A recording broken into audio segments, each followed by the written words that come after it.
Yeah, now stand and cheer for your Talking Basketball podcast. Welcome back to this episode. This is the second part of a doubleheader. If you haven't heard the first, go back and listen to it.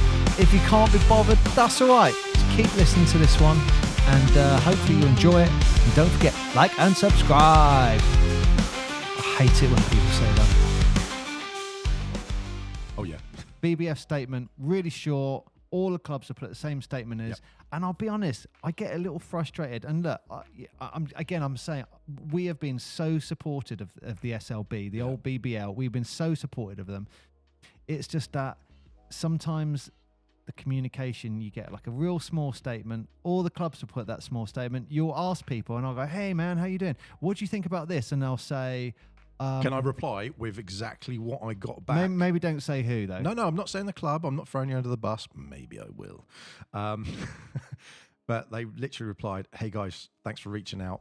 Our comment is the league-approved statement, and then sent it through the link for that, and obviously attached the statement as well. But they were like, all the best on the show coming up, blah, blah, blah. I get that a lot. You know, all that. And so I had... As per the league statement. Yeah, but, well, say as per, it's... Our comment is the league-approved statement, and that's the thing. But we've always said we've always moaned about that because it's the same thing. You've got every team writes the same legal thing. The board or whatever it is will be putting the statement out and say, right, that's our view. Everyone agree with it. Psychologically speaking, and everyone is allowed opinion. Like you know what? And when people talk, it's like even if you talk like a politician, a bit like that BBF guy when he went on Sam Ryder's. What's he called? Sam Nita. When he went on Sam Nita's podcast. What's that called? Oh, Hoop Fix. The Hoop Fix ones. When he went on there, it was like he talked like a politician. Yeah, of course. Man, like, guys, at least do that. Like rather than we're going to put out a statement, no one's going to comment.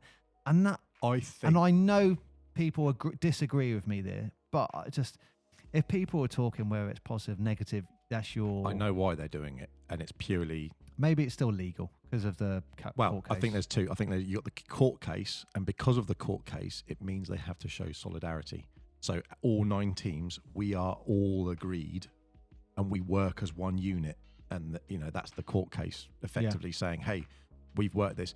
Now, you've mentioned the court case, so let's talk FIBA. FIBA have said SLB, they're cool. They can be playing in Europe, and we recognise them, and we recognise Team GB. Okay. So FIBA have basically helped to liquidate the legal aspects of or can these teams still play? Yeah, they can still play, but they will need a mechanism to go in. They'll need an umbrella to do that. So what I see happening is there'll be another something appear. It'll be called something else. Yeah. And that's what FIBA will work with. And it'll be like, this will be a not-for-profit organisation. We better not have another acronym, Mark. Oh, it will be another acronym. It'll be called something like BBBGFBBLC or FB. Turn off. But they have to put something in place because you need a legal thing, a mechanism. Why can't Basketball England or why can't Super League Basketball do it? Because BBF were above Basketball England. They were the bubble that was they were the cloud, the dark cloud. So you had Basketball Wales, Basketball England, Basketball Scotland. Now those 3 coming together, and then you have the international teams. But doesn't it sound weird though that you got? Let's say I'm going to now be in charge of this company. I'm going to say, hey guys, you got the license, but you all got to pay me to have that license. Yeah. What? So do you remember? It just feels weird. Do you remember when we graduated? Yes, we did. We're not stupid. The lady Karen Black at OBE, who was the Chancellor for the University of Portsmouth, didn't make it. Traffic, something, I guess. But those roles are a... Oh, yeah, she didn't make it. Yeah, she put there was a video on of her, wasn't it? That was it. Yeah, video turned up, and they only come to the graduation for these 2-week periods. But obviously, busy. But those roles... Not that you sound bothered by that. You're like... And this is the reason I'm coming to. It's that it's only 2 weeks in a year that they have to turn up for that role. They turn up, shake hands, and they're supposed to inspire. But the role is not a paid role. The role is an honorary role to be a chancellor at a university. So it's honorary that you go there and someone would do that. Now, people have questions about that with the BBF because you're saying, as you did with how many employees were there? How much was... Well, it's full-time employees. How much, that's what I'm exactly, curious on. I couldn't find any. Was Chris Barnes paid? Was there numeracy? Was there anything involved with that? Because there must be trails and stuff somewhere. I could look on Company's House to get to a point. There's no way you're going to be going and dealing with the crap that you were going through and not getting paid. No exactly. way.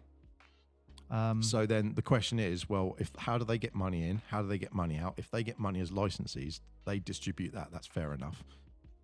I'm sure there's lots of other things, lots of politics and stuff that we can't talk about, or that they can't talk about. But they still should communicate stuff, because what they've done is they've aired all the dirty laundry because legally you have to.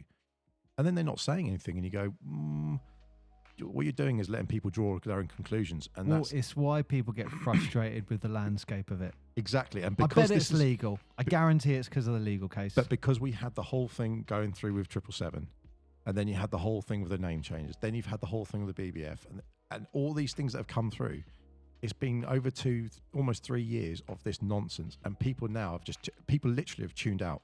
And there's people that have messaged us just saying, oh, I still listen to the show, but I don't follow it anymore. And you go, oh, that's a real shame. Because like you said, the basketball quality is still there and the games are still good. And if you're local to those, you should really go and support them, because the SLB and those teams absolutely put on a show, and they deserve people to go and watch their games. They 100% do, because it's really good. It's a good event. It's a good evening. It's good basketball. And they are the ones who shoulder the cost. And that's the bit that a lot of people don't appreciate. All these teams, sorry, we went up there, but they pay for it. All those people, it was a great event, but they pay for all that. It's not some handout. That they have to pay for all of that and everything that goes into that. So they are professional sports people, and I think they deserve a bit more respect. And that's why a lot of people back the SLB. So my question to you is, this coming in where they back the SLB, what happens to the BCB, the British Championship Basketball? Well, that carries on. Or do you mean the GBBL? No. So we're going to get to that. So, well, that's going to, because that's to do with Basketball England. They moved away from Basketball England. So they moved away from Basketball England. Well, they're still involved in it, though, isn't it? But so they moved away from Basketball England, which Basketball England went, yeah, whatever, and then they did it. And then, oh no, the guy who's please don't go.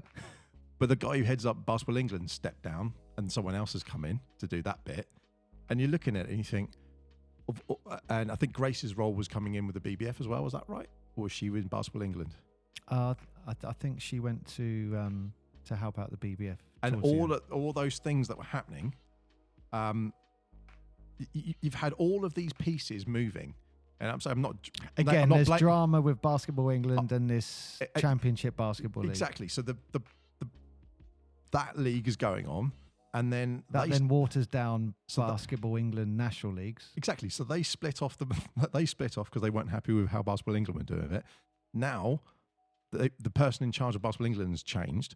And they're like, oh, yeah, okay, it's fine. You guys can carry on. But you got these teams like Worthing, and I watched some highlights of one of their games recently. And you go, again, it's a great standard of basketball, but it's fragmented. Everything's fragmented. You've got this BCB. You've still got the SLB.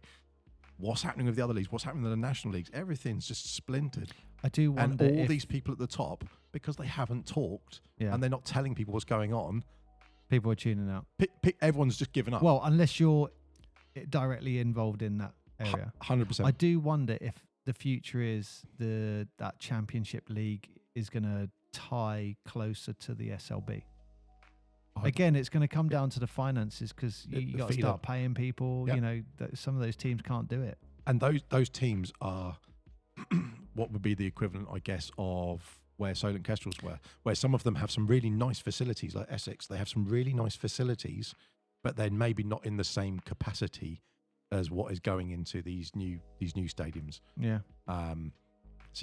So the big question then is what's going to go on with the GBBL, because they've been awarded a 15-year license, and I think my understanding is their season is going to start in September 2027 now. Yeah, because they binned it off.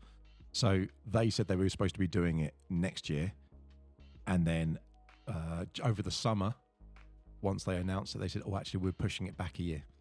So you go, hang on a minute. So and then they said they didn't have the clubs, did they? I'm assuming there's nothing.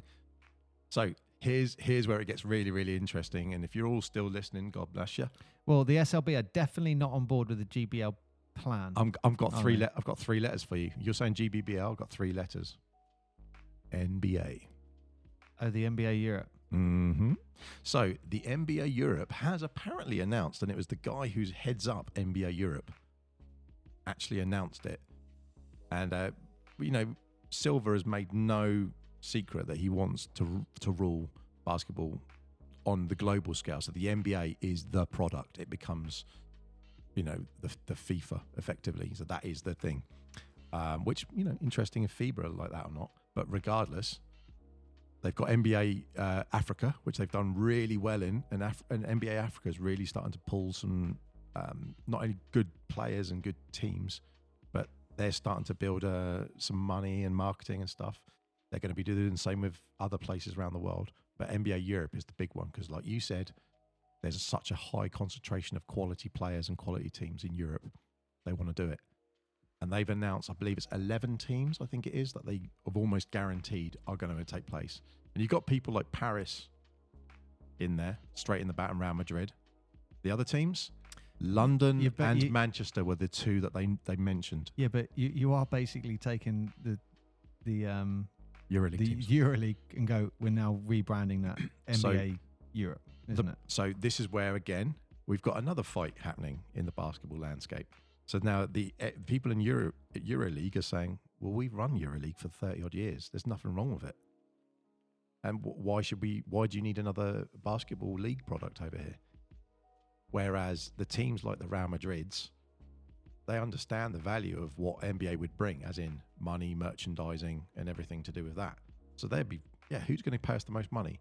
EuroLeague, sponsored by Turkish Airlines, or the NBA, who just secured an 11 billion 10-year TV rights deal?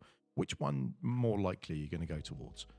Money. They always go, it's the money. You just follow the money. So that's what they're going to do.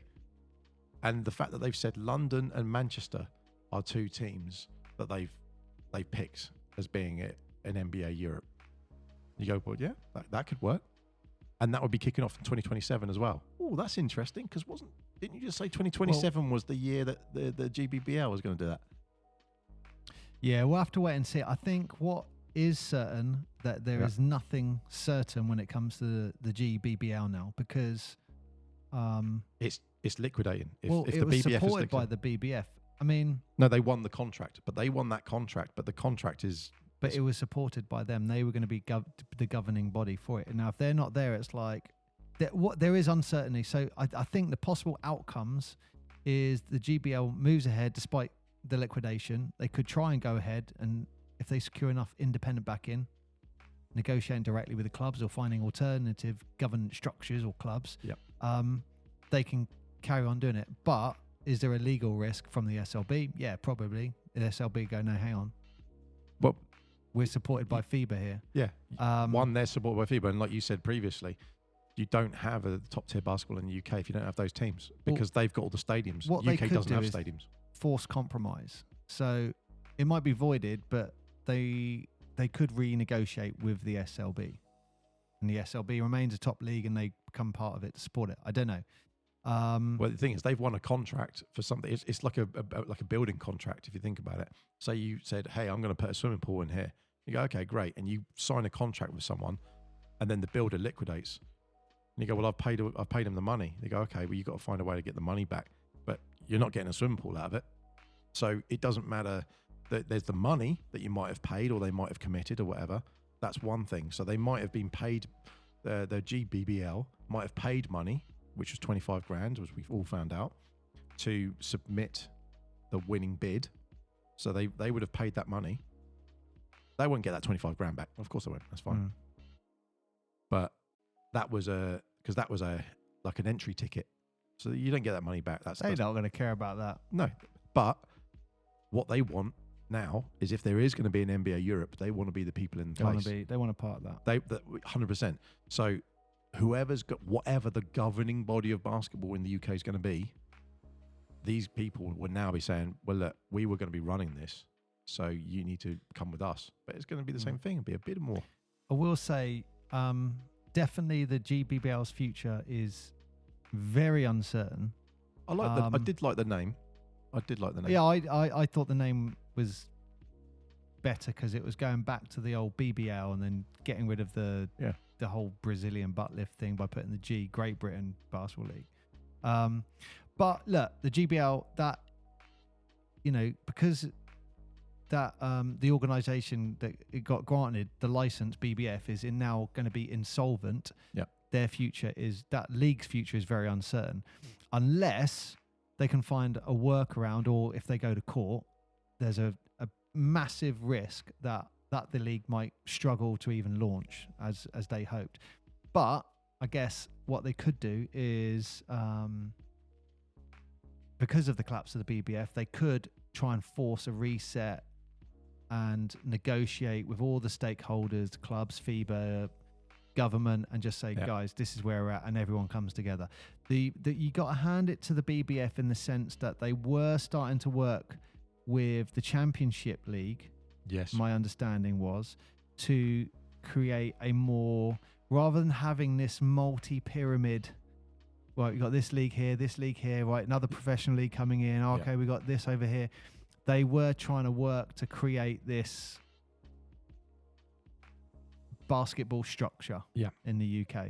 That was my understanding. But not as in there's a lot of blame that has gone to, say, Chris Grant in particular, because he was head of BBF, and when the GBBL and all those things kicked off of SLB, he's been the named person throughout it that people were saying it was controversial or doing it for this, that, or whatever it may be. So I'm not throwing him under a bus or chucking names out there, because it is what it is. But none of us really have ever stepped back and gone, if they are now liquidating, he left, and then within a month or so, they're now liquidating and they've had all the licenses pulled and that. Imagine if he was not the villain. And just take that step, just take, for what it is and look at it. It's the same as literally a firefighter going into a burning building. He took the job on 3 years ago. We know how tumultuous Basketball England's been for a long time. The BBF's been around since 2006. It's not a new organisation he created or something. It's been around a long time. He's come in place and tried to do things in the background. I'm not saying this is what happened. I'm saying this is the other side of the coin, and we have to be fair and say, well, imagine if he's been trying to get people, money involved, and getting people in the right place, and been trying to set, well, look, this National League system's not working. Let's try to support something else. This isn't working. We've got people who've got serious money who, have run NBA teams. They want to run the league and buy it and do that sort of thing. Well, let's do that. Yeah. And because the SLB said no, we have historically, and it's the only fault that we've ever had with them is they used to own the league when it was the BBL. They used to own the league and own the teams, and you go, well, you win both ways. So they were very controlling in that manner. If you have someone who owns that they have to operate through, like in an NBA structure, it's different because there's another party that everyone has to play ball with, sort of thing. So they were going to lose that if this GBBL came in. That's what they didn't like, that they didn't have a stake. So that was their biggest thing in it. And you look at it and go, I can understand it because they've had the cake and eat it, and now they're giving up control. And they didn't want that.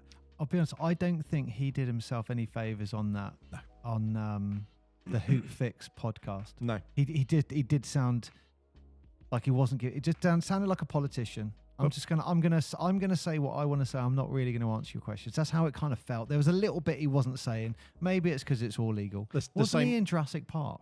The same. Oh no, that's Alan Grant. Oh my God. No, but you look at all these people who go and they'll want to come on or have a talk about something, and you can tell people who are neutral, people who have got an agenda that been used to that.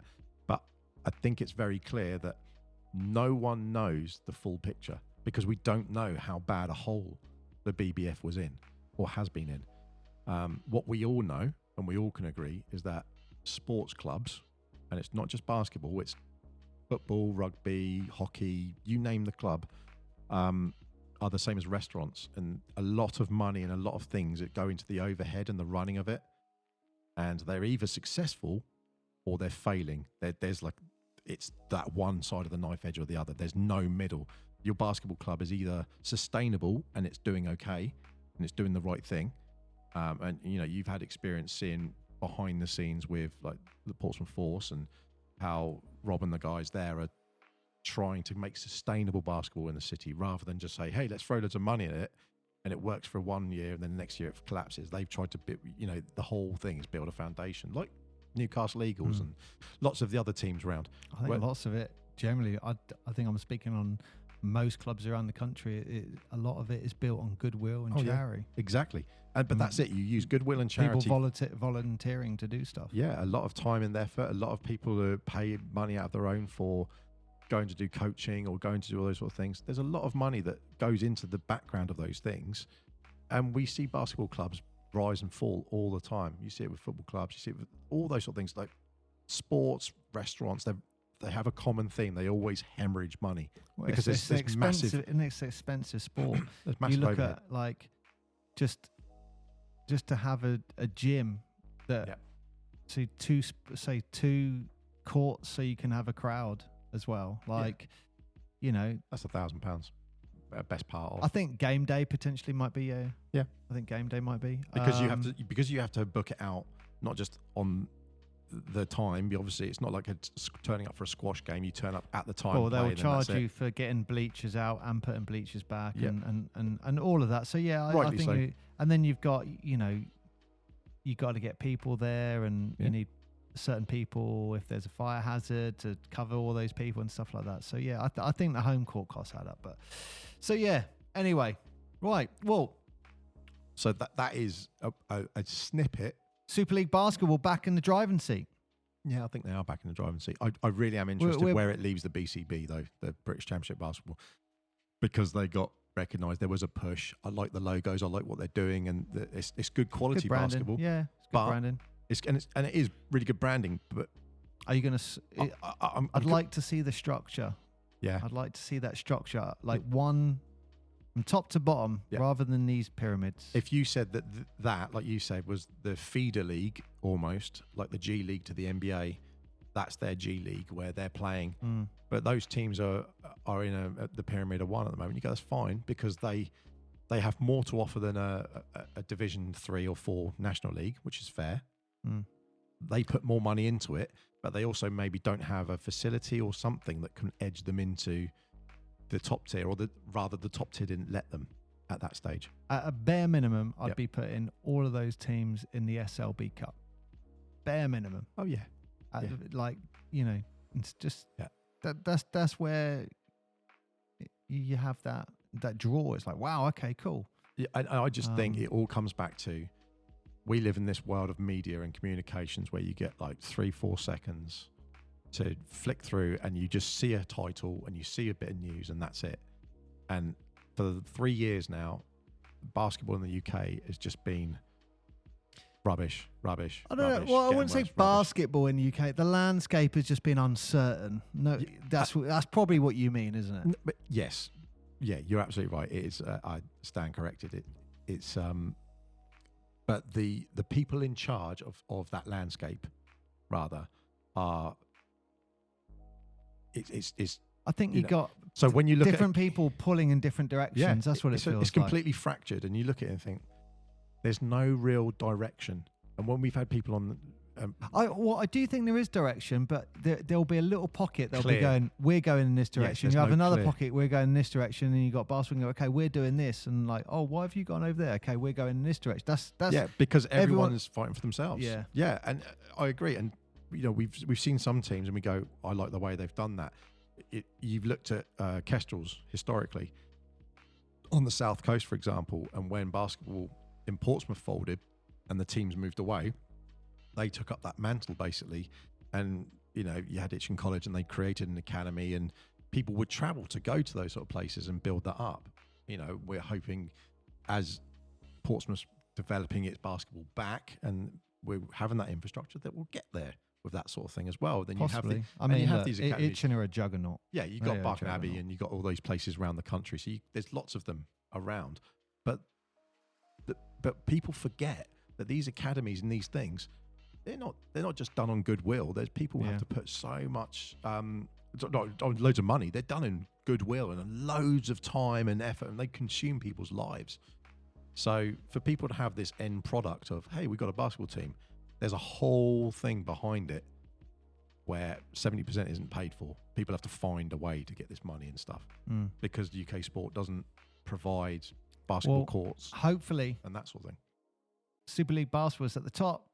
Is looking, I think, more positive for them today than it did the other day. Oh, they're popping corks. The only one thing I will say, again, this is probably my only negative thing I'll say with the SLB that I did see. I think it looks cool, but I don't know who's going to get it. Is the merchandise that says Super League basketball, like the jumpers and t-shirt? Like I wouldn't, unless I got given it, I wouldn't wear it. If that makes sense. Like I wouldn't wear a t-shirt that said Championship Basketball League. Like you wear your, I'm going to wear Caledonia Gladiator top. Now, if it had the logo of Super League basketball on it, okay, cool, it's fine. But I'm not gonna. You don't see anyone walking around with Premier League football, or Championship League football, do you? No. When you said that, it made sense. They have the team that they support, and then you might get the logo on it. Yeah. So I did see it and thought, oh, that looks cool. But maybe it's for the maybe it's for like the people who are helping organising the events and stuff, and the teams, like people doing the score tables and like that. And maybe it's those. Maybe it's for that. I don't know. Well, I don't know if many fans would buy that. No, and it is a thing where you go, someone might see it at a game and go, oh, I kind of like that shirt. I'm not being, actually, that's positive criticism I'm saying. I think that's fair comment. No, it is fair. Because I am so bloody supportive of Super League basketball. Yeah. And former BBL. Yeah. I want them to carry on succeeding. I love the fact that FIBA stepped in and FIBA's acknowledged this is good quality. This is where it should be. I tell you, I want Newcastle Eagles. Yep. That's what I loved. I saw your signs, Newcastle. I saw your signs out there holding up these signs saying BBF. Like, you know, they were passionate about that, and you know, and fair play to the SLB. They put that on camera. Yep. We all saw it. And it was like, and you've had Sheffield do the same sort of thing. Bristol do the same thing. Caledonia. All the teams are united together in that. And as I say, when we reached out, 3 of the teams came back to us and gave us that same thanks for reaching out, but here's the default line. And so I respect that, because first off, that's 3 more than normally you'd have gotten. Normally they wouldn't have, they'd have just literally sent back, please see the statement, that's it. They actually took time to reply like humans, and 2 of the teams, it was like, okay, you don't normally reply to anything like this. So yeah, that's nice. People are very aware of these sort of things. Yeah. So I just want to say, well done to them, and good luck for the rest of the season. Maybe get rid of the trophy though, because. Yeah, I mean it's cool. It's cool. If there was 20 teams, it's a different thing. When there's 9, it's like another cup. Yeah, but I mean, the cup is different if you've got the cup's all way more those other teams. So it's like, but like after that first round, genuinely after that first round, it's kind of like, it's almost like still like the trophy then, isn't it? I mean, the trophies, they like do the mini tables, isn't it? Yep. So it's I think this year it's the 3 mini tables, and then I don't know. But let's put it this way: I think history keeps that trophy in place. Exactly, and everyone poo-pooed the NBA Cup. What? Everyone poo-pooed the NBA Cup. They didn't like it. They were like, "What's the point in doing the NBA Cup?" Because they were calling it in-season tournament, all that nonsense. Mark, we created that name. We called it the NBA Cup. We were the first one who said NBA Cup, and when I was in Big Adam in Orlando, I was calling it the NBA Cup, and they went, "You mean the in-season tournament? No, this is the NBA Cup." Yeah. Big Adam was listening. Soon got changed. He said, "Yep, let's change that." Well, we get those emails from the NBA. We know they're listening. They're listening. They went, "That is a great name." We appreciate you.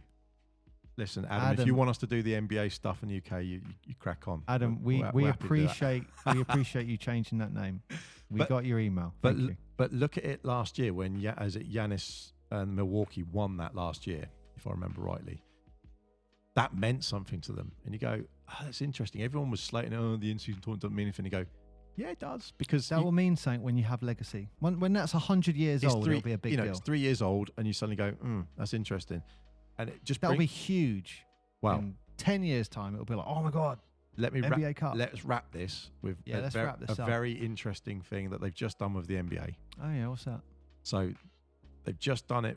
They announced what they're doing for the All-Star game. And we were like, All-Star, boring. America take on Europe. That's what they need to do for All-Star game. That's what they're doing. Oh, really? Yeah. Well, it's literally the All-Star game. They've announced it, and they said basically this year's NBA announcement is the NBA All-Star game will see 2 US teams and 1 world team compete in a round-robin tournament with 4 12-minute games. So there's going to be 2 USA teams, 2 Team USAs versus 1 Team World. Imagine that Team World. You're going to have like Luka, Giannis, anyone in Canada. So you've got Shea. Yeah. Why are there 2 American teams? It's an interesting one why they got 2. I'm not sure. 2 American teams. But I was listening to a podcast. I love that. I think that's brilliant because that's what everyone's wanted. Oh, maybe I shouldn't say this. Do it. No. Do it. No, I won't. Do it. No, I'm not going to set them up. Why not? Come on. Don't be a Mary. I don't want people might get offended by it. I don't care. I didn't stay it. Basically, no, I'm not saying it. I'm not saying it. Not even going there. Run out of juice. Not going there. No. Right. Okay. So, yeah. Okay. So that'll be good. They're going to do a world versus that. So they deliberately picked 2 American teams. So they've got double the chance to not lose to the world. Yeah. But when you've got you're going to have Joker, Giannis. They send Panathinaikos out there as well. Honestly, the fact they're saying world is like, there's a part of me that sits there and think. That's what I'm saying. You need to get these big European teams and go, right. Because those NBA teams, they have tough games when they come over it. Oh, yeah. But think of all the players where and they don't shout about it. Think of all the teams like Sengun and stuff like that, where they've got these players and you go, yeah, they're playing on Houston, they're all right, but actually put them on a world team and you got someone like Giannis delivering the ball. These guys are going to be... It's going to be... Well, so the only caveat is this. It all depends on people like LeBron, if they're going to be a baby and not play and be like, oh, I'm just injured for this one. Or if all of the players are going to actually play. That's all. That's what it comes down to. Like when you saw Kobe playing and it was at MJ's last game or MJ's last All-Star game and Kobe, they're like, oh, let ease up on. He's like, hell no. And he was like, I'm going for him. I'm going to. And MJ was like in the thing afterwards, like, that's what I wanted. That was my best send-off. If you take a team from Europe. Yep. And take them over and say, right, you're now in European. It's the NBA All-Star thing, but you're a European. You all play for like Real Madrid, Barcelona, whatever, Paris, whatever. Yeah, they're going to be playing. They're not going to be. Yeah, I'll let you shoot. Yeah, okay, cool. Yeah, I mean that would be an amazing one. But if they don't perform, this All-Star game, don't even bother. But this is it. I genuinely think this. I want to say not just quit it because no one tunes to watch it because you all play like you're scared. I'm not going to say shit or bust. That's my little snowflake for you. You said snowflake warning after you swore, Mark. No, I did the noise. If you're listening, you know. But the reality is, they got to do something with the All-Star because everyone's got tuned out of it. And it's because the likes of the big players don't go do the dunk competitions or don't go do the 3-point competitions. It's like, go back to the eras where you had, I know we've done it to death, but that's what I'm saying. Like, there was a time when the top people would go into those tournaments. They'd go into the 3-point competition. It meant something more. Now it's like... Exactly. And we're just having a laugh. But you've got people... But even Luka Doncic, he's having a laugh in it. So just by having a Europe team, I don't think no one wants to get injured, and if they're going all out, But I mean, look, Look at Luka now. I mean, I won't say he lost the weight, but he's putting up some crazy numbers in his new Lakers team. And Nika Harrison is unemployed, so that's kind of interesting. Wow. There you go. See you later, Nika. You won't be missed. Wow. Out of order. Yeah, suck it. I thought he was a legend. Well, the only people who think he's a legend are Lakers. They'll probably raise a vest for him and flipping before him when I get a chance. Anyway, so ends another edition of Talking Basketball Podcast. Thank you for listening. Go watch an SLB game. Go watch a local team. We love supporting our local players. And basketball is definitely alive in the UK. There's so much love for it. And I think people need to remember that. So thanks for listening and go check out your local team. I've been Mark. I've been Paul, and we've been talking about the basketball landscape in Britain. The fog is clearing, Mark. It's got a little bit clearer. The death of the BBF has just happened. Boom, gone. There's another acronym we don't need to remember. And SLB are on top at the moment.